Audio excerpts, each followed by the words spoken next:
Hey guys, this is the first video blog for ESL 14.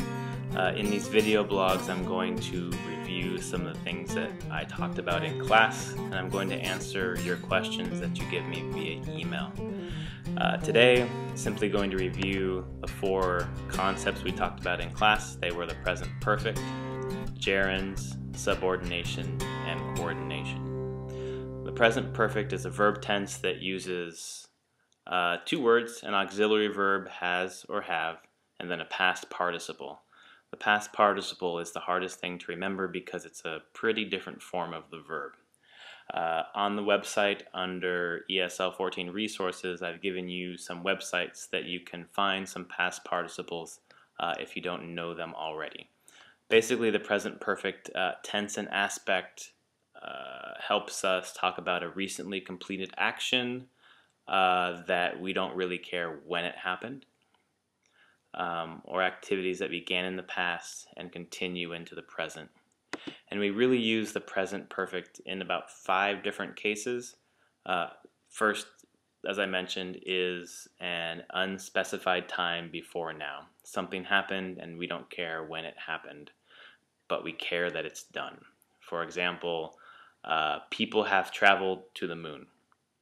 We don't care when it happened, we just care that it did happen. So it's unspecified time before now. We use it when we're talking about someone's experience. For example, I've been to France, I've lived in Ukraine. That's someone's experience we talk about. We don't care when, we just care that that experience happened. We also use it to talk about things changing over time. For example, your grade has improved over the semester. The semester is a period of time. We use the present perfect to talk about changing over that time. We also use it to talk about accomplishments.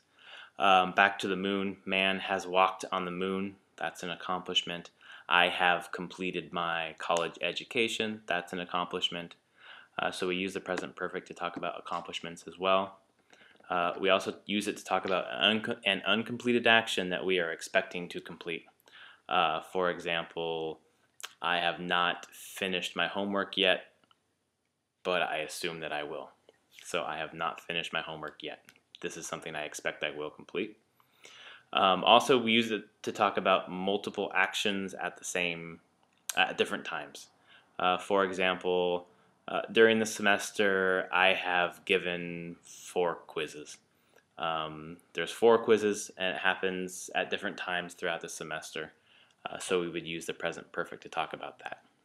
So again, present perfect, we usually use it to talk about things that happened before now. We don't really care when, and there are really 5 topics that we talk about with the present perfect. We talk about experience, we talk about change over time, we talk about accomplishments, we talk about an uncompleted action that we are expecting to complete, and we talk about multiple actions at different times. Those are the most common ways that we use the present perfect. The next thing we talked about were gerunds, and gerunds are really just verbals. They're called verbals, but we'll just call them verbs that are acting like nouns. They can be used as the subject of a sentence, as a direct object right after a verb, or as an object of a preposition, and in a lot of different places in the sentence, but those are the 3 most common: subject, direct object, and object of a preposition. It's an ing verb that functions as a noun, and it's hard to tell whether or not it's a noun or a verb because of the ing. A sentence that you saw on Wednesday is sleeping in class is generally a bad idea. The sentence begins with sleeping. It looks like a verb, but it's actually a noun. It's a thing that we're talking about. It's an action that we're talking about. So a gerund, it functions as a noun. And really that's what a gerund is.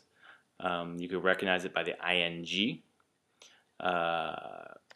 usually at the beginning of a sentence, but in other places as well. And there are some verbs like avoid, dislike, finish, practice, and quit. These verbs we almost always, actually in fact it might be always, use a gerund after these verbs. The next thing we talked about in class was subordination. Subordination is basically special types of words called subordinate clauses that when you put the subordinate clause at the beginning of a sentence, it makes it a dependent clause. It makes it a subordinate clause. It makes it so this sentence needs another full sentence to make it make sense. Words that are common subordinate clauses are words like if, because, whenever, even though. These are subordinate clauses. When you put those words in front of a complete sentence, the sentence is no longer complete and we need a second sentence. For example, because I know a lot of English. We need something more to finish that idea. Because I know a lot of English, I will get a good grade in ESL 14, for example. A student emailed me this weekend and asked, why is subordination important and in what ways do we use subordination? The question was, why do I need to use subordination? When do I need to use it? And what's the best form to use it? There's really only two forms to use a subordinate conjunction, subordinating conjunction. It's either at the very beginning of the sentence or in the middle between two independent clauses. For example, because I know a lot of English, I will get a good grade in ESL 14. Or I will get a good grade in ESL 14 because I know a lot of English. So you can put it at the beginning, you can put it in the middle. If it's in the middle, no comma. If it's at the beginning, you need a comma after the subordinate clause, after the first clause. We use subordination because we need to start taking small sentences and making them bigger. Subordinate clauses help us turn small sentences into bigger sentences by combining them, by making these whole full sentences bigger. That's one of the reasons why we use subordination. Really, when you use these subordinating conjunctions after, although, as, because, even if, even though, if, provided that, since, though, unless, those words require subordination. They require those two independent clauses. So we use them because we have to when we use those vocabulary words. You can think of them as academic vocabulary words. We use them all the time when we talk. When you're talking to your friends, your boyfriends, your girlfriends, your parents, when your parents are talking to you, they use these words all the time. We use them in speaking, but when we use them in speaking, we don't know where one clause ends and the next one begins. We don't use punctuation, so that's something we're going to be working on this semester. The last thing we talked about was coordination. Coordination uses coordinating conjunctions, and there are seven coordinating conjunctions. They're remembered by the term fanboys: for, and, nor, but, or, yet, so. Each of the coordinating conjunctions, as you learned in class, have a different meaning. I won't review those meanings. You can take a look at that paperwork from class. The thing that you should know is that in academic writing, a coordinating conjunction doesn't begin a sentence. It comes in the middle of two complete sentences. For example, I studied hard the past 2 weeks, so I'm really tired. When you have two complete sentences, one on either side of a coordinating conjunction, you need a comma.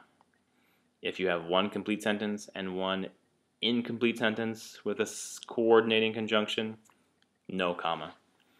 So the rules for commas for coordinating conjunctions are actually opposite of the rules for subordinating conjunctions. So that's a review of what we talked about in class last week. Every week on Saturday night I will post a video with the flashing colors here. Sorry about that, the camera's a little old. Explaining, reviewing the things we talked about in class, and then taking into account any questions that you provide over email. So thanks for listening. Hope you have a great weekend, and make sure to get the homework done. See you on Monday morning at 11.